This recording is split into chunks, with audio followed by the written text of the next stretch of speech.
para masigit na lumevel up ang ating pong swerte at kung kayo po'y maraming pagsubok na pinagdaanan ngayong buwan na ito na malapit nang matapos, ay mainam na subukan nyo po itong gawin sa huling Martes o huling Biyernes at ganoon din po sa darating na full moon na September 29 or sa unang araw ng buwan ng Oktubre. Basta kung kayo ay kailan may time at makakapaglaan ng ilang minuto, ay gawin nyo na po ito para mas lumevel up ang inyong swerte ngayon darating na buwan ng Oktubre.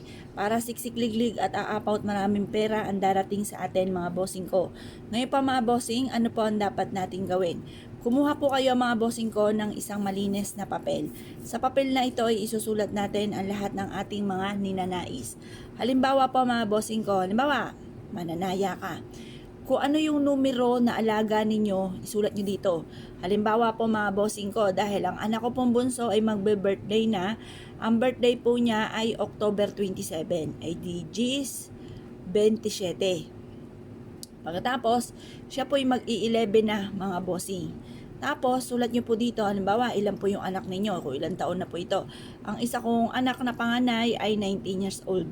Tapos ako po mga bossing ko ay 42. Ilan na po ito? 1, 2, 3, 4, 5. Tapos ang mister ko po mga bossing ko ay 44. Yan. Ang isusulat niyo po dito sa numero kung alaga na ito ay mananalo ako ng jackpot. Yan, mag-wish ka rin naman ay di lubos-lubosin nyo na mga bossing. Yan, tapos lagyan natin ng pentacles. Yan, para may proteksyon at magkatotoo, hindi tayo malasin.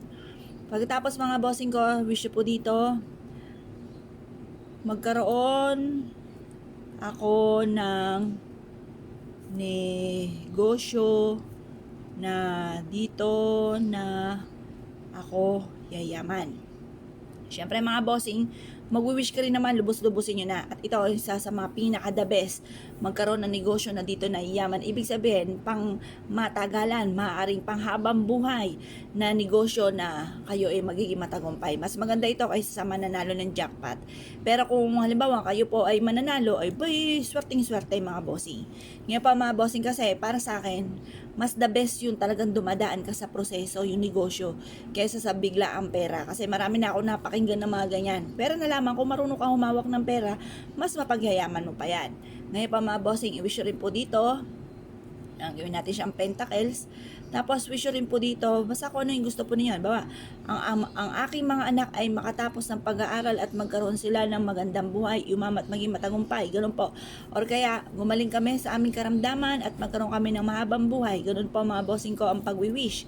Pagtapos na po kayo mag-wish mga bossing ko, ang gawin nyo lamang, kumuha po kayo nito mga bossing.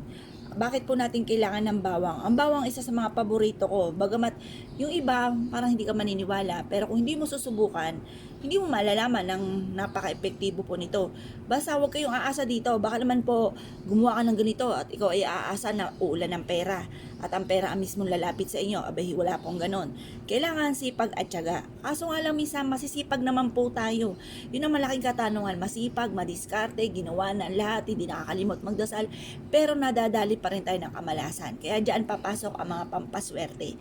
Pero kung ikaw yung batugan, huwag kang magtataka na wala kang pera. Siyempre, batugan ka ganun talaga. Ngayon pa mga bossing, kung marami kang pangarap, marami rin ang kayod. Kung mansyon ang pangarap, mansyon din ang kayod mga bossing, huwag kakalimutan. Kasi baka naman po mga bossing ko, mansyon ang inyo pong pangarap, pero ang kayod, gapranggot, gakubo ang kayod. Kaya kailangan, depende rin po yan sa pagkayod po natin mga bossing. Pag malaki ang gusto mong bahay, malaki rin ang kayod. Ganun lang naman po yun mga bossing. Ngayon, para ang kamalasan ay hindi mapa sa atin, or kung may kamalasan kang pinagdadaanan, ay pagdadaanan lamang at hindi nyo tatambayan, gawin nyo po ito. Ngayon pa mga bossing, tupiin nyo po yan. Pagkatapos, mag-ready ka na ng tali. Mas mainam ang tali nyo ay pula. Kasi ang pula mga bossing ko, nagtataboy po yan ng malas. Nag-a-attract po ito ng swerte. Mainam po ito mga bossing ko ay isasabit ninyo sa main door ninyo mga bossing. Sa main door.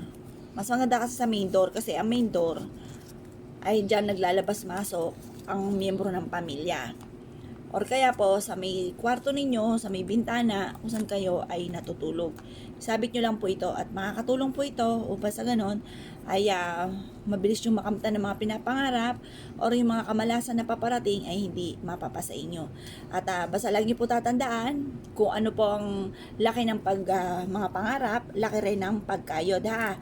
Kasi may mga tao na daing ng daing, pagod ka agad, ang laki-laki ng pangarap, mansyon ang pangarap, pero ang kayod, gakubo. Or kaya, lagi napapagod mga bossing. Meron nga akong kakilala, nagkaroon lang ng dalaw, ayun ang pumasok mga bossing, pero napakaraming anak.